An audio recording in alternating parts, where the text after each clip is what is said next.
चलो यहाँ देखो, चलिए आइए हम देखते हैं फिर नेक्स्ट क्वेश्चन को। क्वेश्चन नंबर कितना है? 9। चलिए बोला जा रहा है, दो पानी के नल एक साथ एक हौज को 9.3/8 घंटा में भर सकते हैं।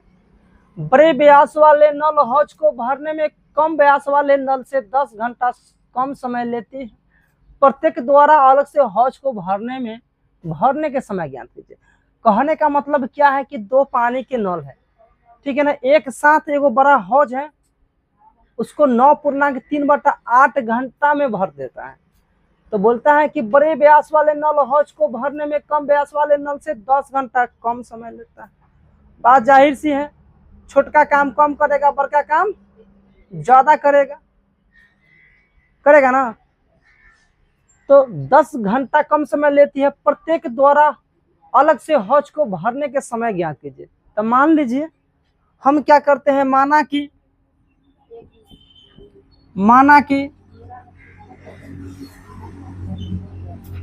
बड़े व्यास वाले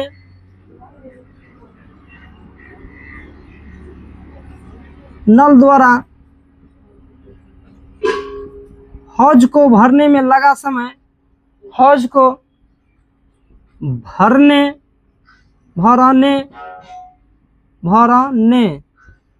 में लगा समय x है। मान लिए हैं कि बड़ा व्यास जो है हौज को भरने में कितना समय ले लिया, x। अब क्वेश्चन क्या कहता है कि बड़े व्यास वाले नल से हौज को भरने में कम व्यास वाले नल से 10 घंटा कम समय लगता है। किसको कम समय लगता है? इसको लगता है, बड़ा को लगता है ना 10 घंटा समय, तो छोटा के 10 घंटा बढ़ा देंगे। तो छोटे व्यास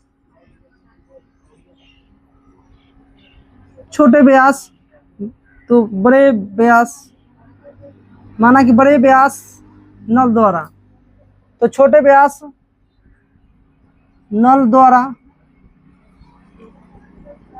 हौज को भरने में लगा समय कितना होगा, x प्लस का 10 घंटा, है ना। मतलब बड़का को टाइम लगा x, तो छोटा को कितना लगेगा, x प्लस का 10। बोल रहे हैं कि छोटका से बड़ा को क्या लगा, टाइम कम लगा है। तो मान लिए है कि हम बड़का को और x लगा होगा तो छोटा को x प्लस 10 ना लगा होगा। अब देखिए क्या बोलते हैं। अब हम यहां से करेंगे क्या,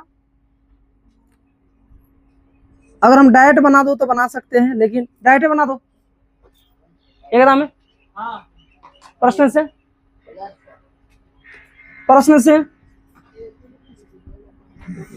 देखो, प्रश्न से क्या करेंगे, 1/x प्लस का 1/x plus 10 this equal to क्या करेंगे, 1 का टोटल टाइम कितना लगता है, 9.3/8 घंटा। इसका मतलब क्या होगा, 9 × 72 3 75/8।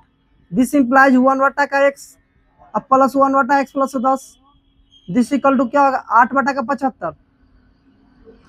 टाइम ज्यादा ले लेता है इसलिए हम इसको डायरेक्ट लिख दिए,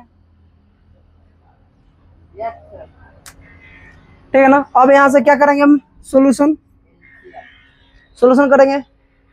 तो चलिए सॉल्यूशन करते हैं। एलसीएम लेंगे तो कितना होगा, यहाँ से x इंटू का x प्लस 10, x खत्म तो x प्लस क्या लिखाएगा यहाँ पे 10 1 लिखाएगा, x प्लस 10 खत्म तो क्या लिखाएगा यहाँ पे x बटा 8/75। दिस इंप्लाइज 2x प्लस 10 बटा x इंटू का x plus 10 this equal to 8/75।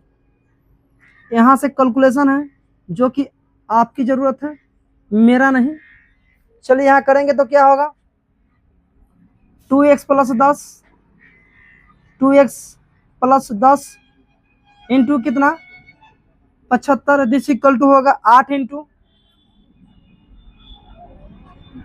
8, इधर मल्टीप्लाई करोगे तो x स्क्वायर प्लस का 10x दिस इंप्लाइज गुना करोगे तो 75 दूना 150 150x 750 this equal to 8x square और प्लस 10 8 80x दिस इम्प्लाइज सबको उधर फेंक डालो। सही जा रहा है ना, गलत तो नहीं है। 9 है 72 3 75/8, तो 1 बट्टा का 75/8, 8/75। ठीक है, 75 किधर मल्टीप्लाई हुआ इधर, 75 दूना 150, 750। अब इधर जाएगा तो 8x², अब प्लस 80x, अब माइनस का 150x। अब क्या होगा यहाँ पे, plus minus 750, this equal to 0। This implies क्या होगा यहाँ से 8x², अब प्लस 80x, 80x में से 150x गया, कितना बचेगा यहाँ पे 150 में से 80 गया, 70 बचेगा, माइनस का 70x, minus 750, this equal to 0। क्या कॉमन ले लोगे यहाँ पे, 2 कॉमन ले लो दोनों तरफ से। 2 अगर इसमें कॉमन लेगा तो 4x², अब माइनस का 35x, अब माइनस यहाँ कितना हो जाएगा 2 तिहाई 6, 2 से कटेगा 2 सते 14, 2 75, 375, this equal to 0। This implies 4x² minus का 3x² माइनस का 375, दिस इक्वल टू 0 भैया। आगे देखिए, अब क्या करेंगे, यहाँ से रूल लगाना है, जो भी इच्छा करे, या तो फैक्टराइजेशन लगा दीजिए और नहीं तो क्या formula, by the formula we can solve it. क्या हुआ यहाँ पे, नहीं 35 होगा। चलो ऐसा देखते रहना, छूटेगा तो बहुत सारा दिक्कत हो जाएगा। तो आगे क्या करेंगे, फार्मूला लगा दूं, तो ए बराबर बोलो, बी बराबर सबको आना चाहिए, सी बराबर माइनस -3 7 5। बोलो फार्मूला क्या होता है इसका, बोला जाए फार्मूला क्या होता है। एक मिनट रुक जाओ, किससे पूछ लूं, किससे पूछूं, अस्मिता तुम बोलो।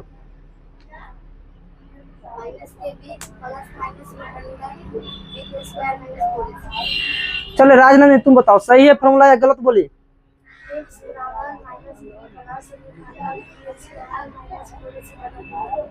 बराबर क्या होता है फार्मूला भैया, -b plus minus root under b² minus 4ac बटा 2a। यह जरूरी है फार्मूला, विदाउट फार्मूला सॉल्व करने में हमको पता ही होगा क्या होता है, नहीं बन पाएगा। x बराबर क्या होगा -b minus minus 35 plus minus root under b², b की जगह पे क्या रखेंगे -35 के स्क्वायर और -4 गुने a की जगह पे क्या रखेंगे और गुने c की जगह पे माइनस का 375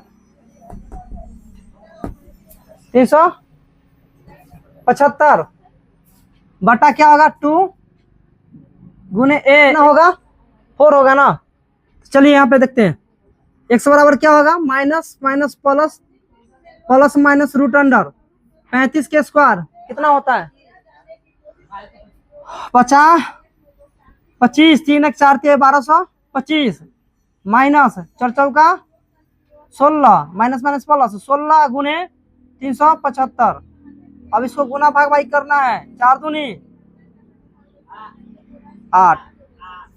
अब यहाँ से गुना भाग करिएगा तो क्या होगा 35 प्लस माइनस रूट अंडर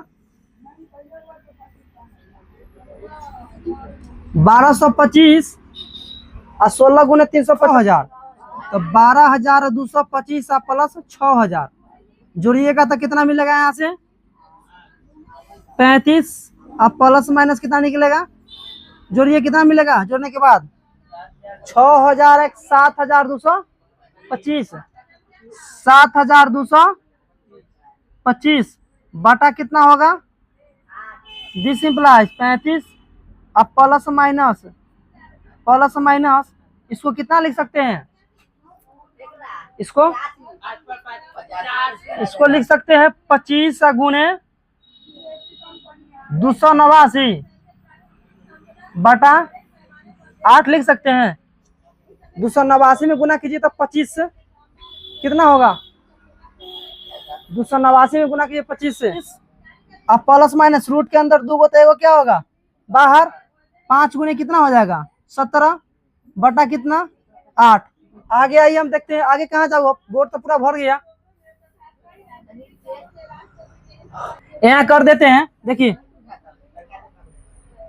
यहाँ पे कर दूं। अच्छा रुक जाओ, यहाँ दिख रहा है ना, दिख रहा है ना? आप क्या करेंगे 35 एक बार लेंगे प्लस 17 पचे कितना 85 plus minus 8 this equal to 35 plus कितना 85। एक यहाँ से नहीं करेंगे, यहाँ से हटा देते हैं, यहाँ से आ जाते हैं हम यहाँ पे। देखिए यहाँ पे हो जाएगा, थोड़ा देर की जरूरत है। अब देखो यहाँ पे एक बार प्लस करेंगे तो x बराबर होगा 35 प्लस 85 कितना हो जाएगा बटा का 8। जोड़िएगा तब पता चलेगा 25 5 सॉरी 90 और 9 3 12 120 अपॉन कितना होगा 8। अब डिवाइड करोगे तो कितना होगा 15 8 120 तो x बराबर कितना निकला 15।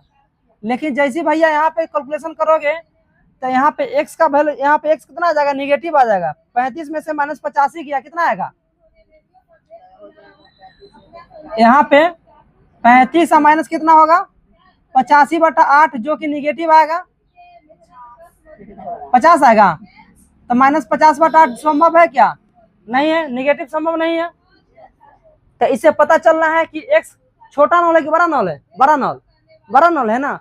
तो छोटा नॉल बड़ा नॉल को भरने में टाइम कितना लगा 15 घंटा, और छोटा नॉल को भरने में कितना लगेगा x प्लस का 15 दिस इक्वल टू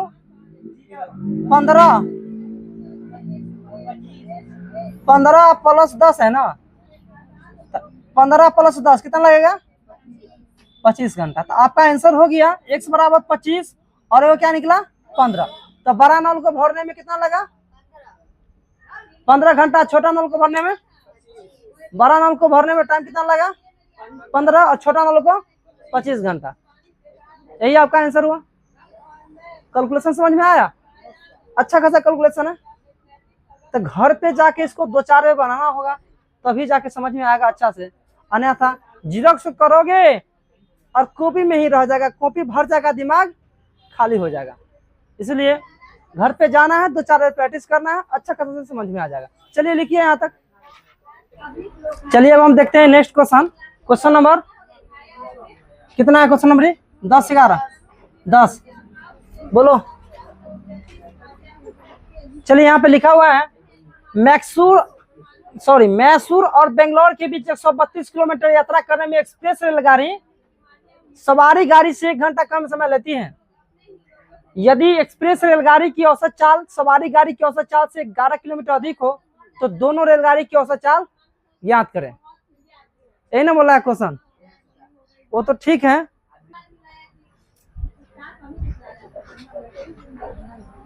चलिए तो बोल क्या रहा था कि मैसूर और बेंगलोर के बीच कितना दूरी है 132 किलोमीटर। इधर लेते हैं मैसूर, इधर क्या लिखते हैं बंगलोर, दोनों के बीच की दूरी कितना है 132 km 132 किलोमीटर। अब देखिए यहाँ पे क्या बोला जा रहा है,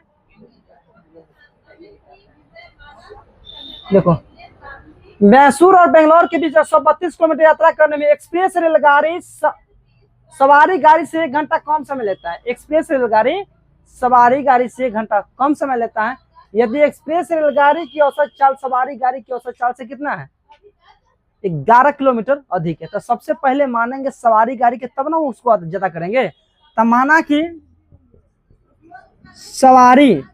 कि जो बोल रहा है ना उसको मान लेंगे पहले। माना कि सवारी गाड़ी की औसत चाल सवारी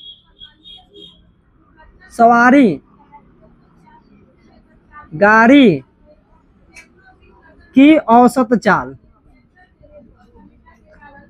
कितना है s किलोमीटर पर घंटा। अब क्या कर रहा है क्वेश्चन, देखो क्वेश्चन बार पढ़ो दिमाग में सेटअप खाएगा। एक्सप्रेस रेलगाड़ी सवारी गाड़ी से 1 घंटा कम समय लेता है। एक्सप्रेस जो रेलगाड़ी है सवारी गाड़ी से 1 घंटा कम समय लगता है यदि एक्सप्रेस रेलगाड़ी की औसत चाल सवारी गाड़ी से कितना है और सवारी गाड़ी की औसत चाल से 11 किलोमीटर अधिक है। तो अगर सवारी गाड़ी की चाल से 11 किलोमीटर अधिक है इसका मतलब एक्सप्रेस रेलगाड़ी की चाल कितना होगा, तो एक्सप्रेस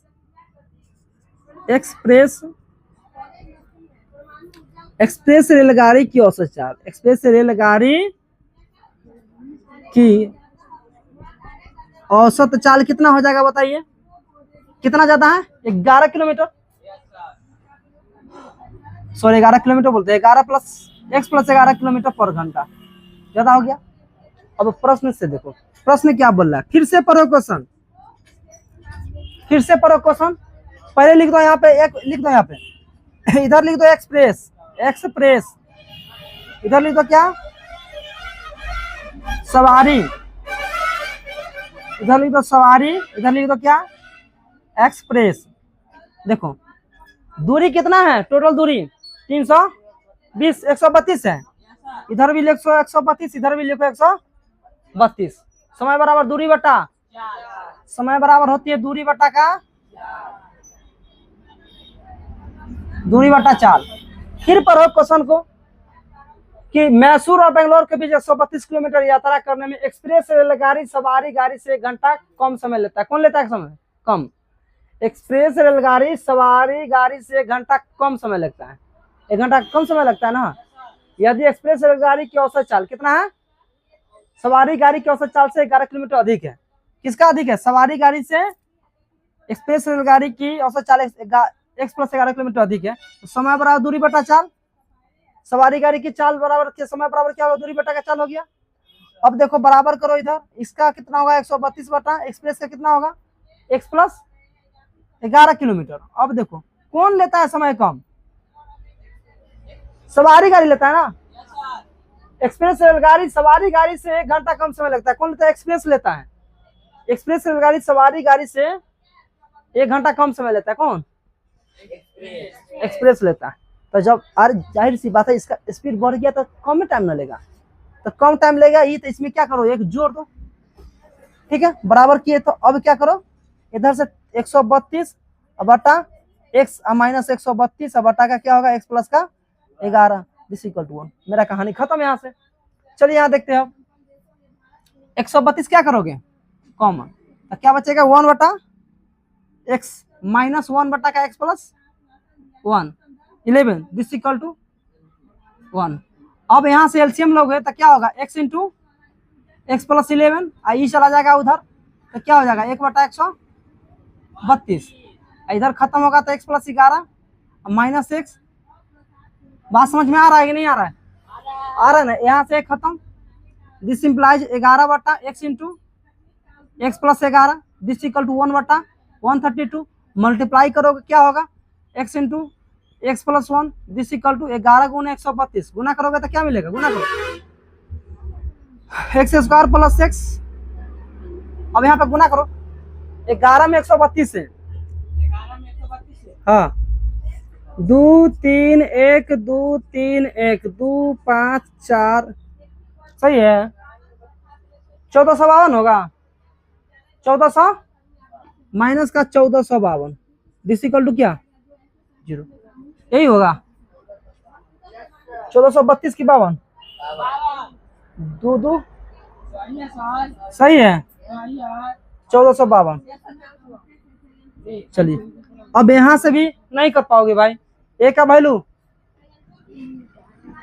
ऐसा करो ना, गुणनखंडन विधि से तोड़ दो, सबसे अच्छा इसको तोड़ दीजिए, तोड़ दो, तो 1452 के तोड़ो, तोड़ो कैसे, 2 से 7 2 दूना 4, यहाँ पे कितना होगा 2 छक 2 से 2 तिया 2 छक 2 तिया 2 1 मरते 2 नहीं लगे, यहाँ से 1 3 दूना 6 1, अब कैसे लगेगा 11 से। चलिए यहाँ से देखिए, यहाँ से क्या होगा, गुना भाग करने पर कितना आना चाहिए हमको, 1 आना चाहिए, तो 11 तिया 33 2 दूना 4 11 तिया 33 11 दूना 22 दूना 44, ये सही है क्या, यहाँ पे x इंटू एक्स प्लस 1 11 होगा ना, वही तो बोल रहे हैं भाई 11 होगा, 11 होगा, तो यहाँ पे कितना होगा 11x, तब तो हो ही जाएगा। 11 तिया दो दूना 4 गुने 11 कितना 44 गुने 11 उड़ जाएगा। अच्छा 11 माइनस 33 कितना होगा? और 11 तिया 33 11 चौका 44 नहीं हो जाएगा। तो यहाँ लिखेंगे हम this implies X square plus 44x और माइनस कितना 11x 33x और minus 1400 this equal to this implies X को बाहर कीजिए क्या बचेगा यहाँ पे 14 बचेगी ना। अब प्लस यहाँ से क्या करेंगे बाहर क्या बचेगा एक्स प्लस का 44 ना बचेगा यहाँ पे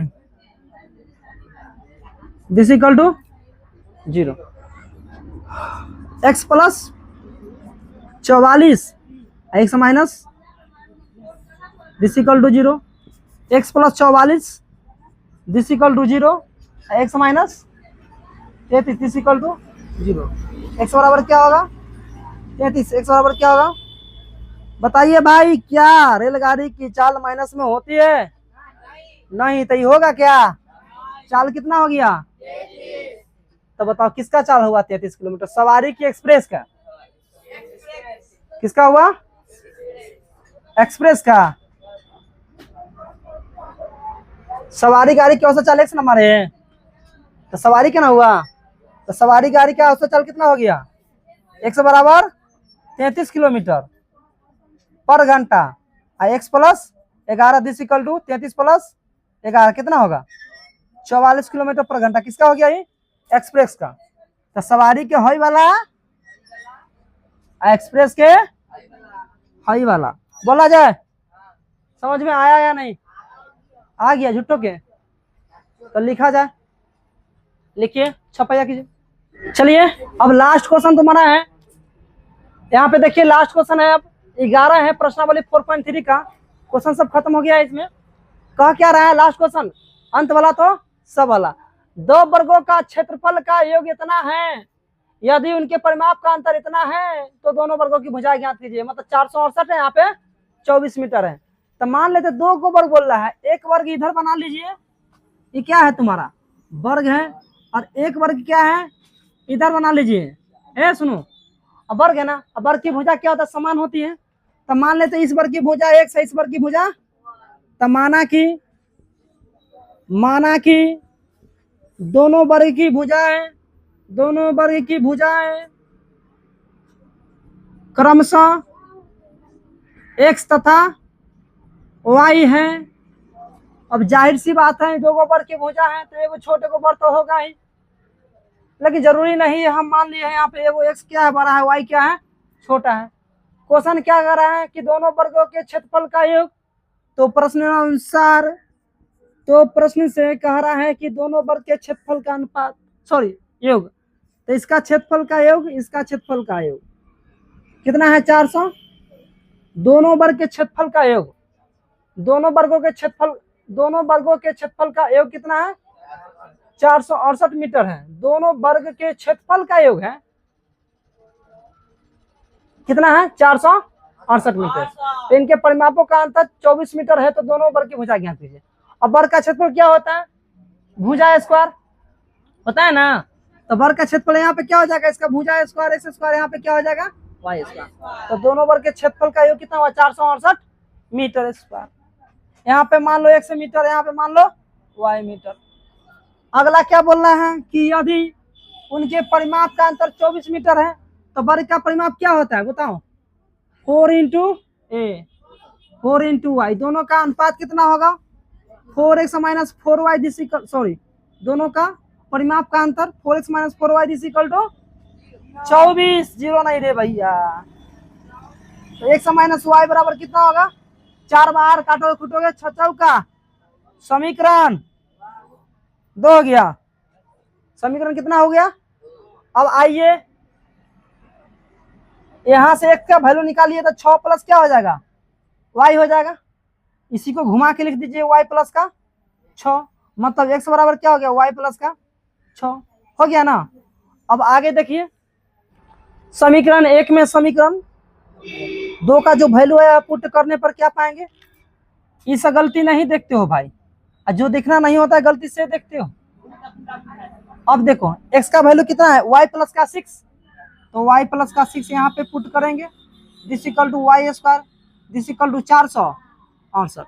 this implies a plus B का होल स्क्वायर क्या होता है, a स्क्वायर, अब प्लस 2 गुने a गुने का b है, अब प्लस का b स्क्वायर, अब प्लस का y square, this equal to 400, तो y स्क्वायर है y स्क्वायर 2y स्क्वायर, 6 दूना 12y, अब प्लस 36 इधर लिया माइनस 468, दिस इक्वल टू, तो 2y स्क्वायर अब प्लस का कितना होगा 12y, 468 में से 36 गया तो कितना होगा, 8 में से 6 गया 2, 6 में से 3 गया 3 यहाँ पे कितना होगा माइनस 332, 432, 432, 8 में से 6 गया 2 और 6 में से 3 गया 432। अब क्या करोगे, यहाँ से 2 को बाहर करो तो क्या होगा, वाई स्क्वायर प्लस 2 से दोनों साथ डिवाइड कर दो, 6y या माइनस कितना 216, दिस इक्वल टू 0। अब 216 का तोड़ दो, तोड़ने आता है ना तोड़ने, 216 को तोड़ने आता है, तोड़ो भैया, कितना होगा 216 के तोड़ो तो बोलो, a 8, आई कितना होगा 54, कितना होगा 2 से 3 से खत्म भैया। अब क्या करोगे, 3 तिहाई 9 दूना 18, 2 दूना 4 दूना 3 3 9 27, 2 दूना 4 दूना 8, 27 में से 8 गया कितना आएगा, नहीं होगा, जोड़ने घटाने पर कितना आना चाहिए 6 आना चाहिए, तो 216 के तोड़ोगे भाई तो हो जाएगा कितना से, 3 दूना 6, 6 3 18, कितना बोलो 3 दूना 6 दूना 12, 3 3 9 दूना 18, हाँ good, Y square plus 18y minus का 12y माइनस का 216, दिस इक्वल टू 0। बोलो हीरो, y प्लस का माइनस 12y प्लस का, दिस इक्वल टू, तो y minus 12 y plus 18, this equal to 0, तो y बराबर 12, y बराबर कैसा या बुझाया ना, तो क्या y बराबर माइनस 18 होगा क्या, नहीं होगा, तो y बराबर कितना होगा 12। भुजा निगेटिव में होता है क्या, नहीं ना होता है, तो बोल रहा है क्या भुजा निकालने के लिए, तो एक भुजा निकला y बराबर 12, तो समीकरण 1 से आ जाइए, समीकरण इसको 2 मानिए, समीकरण 2 से, समीकरण इधर लिख देते हैं, समीकरण 2 से भाई x minus Y this equal to 6, तो क्या निकला है y बराबर 12, तो x रखो यहाँ पे 12, 6 x बराबर 12 6 18, तो x बराबर कितना हुआ, तो एक भुजा कितना हो गया 18, एक भुजा कितना हो गया 12, यही आपका आंसर हो गया। तो मुझे आशा है कि चैप्टर प्रश्नावली 4.3 बहुत अच्छा से समझ में आया होगा, अन्यथा वीडियो का डबल टैप करके देख लीजिएगा। समझ में आ गया ना, खत्म। तो आज का क्लास बस इतना ही, फिर मिलेंगे आप लोगों से नेक्स्ट क्लास में, जब तक के लिए आराम कीजिए।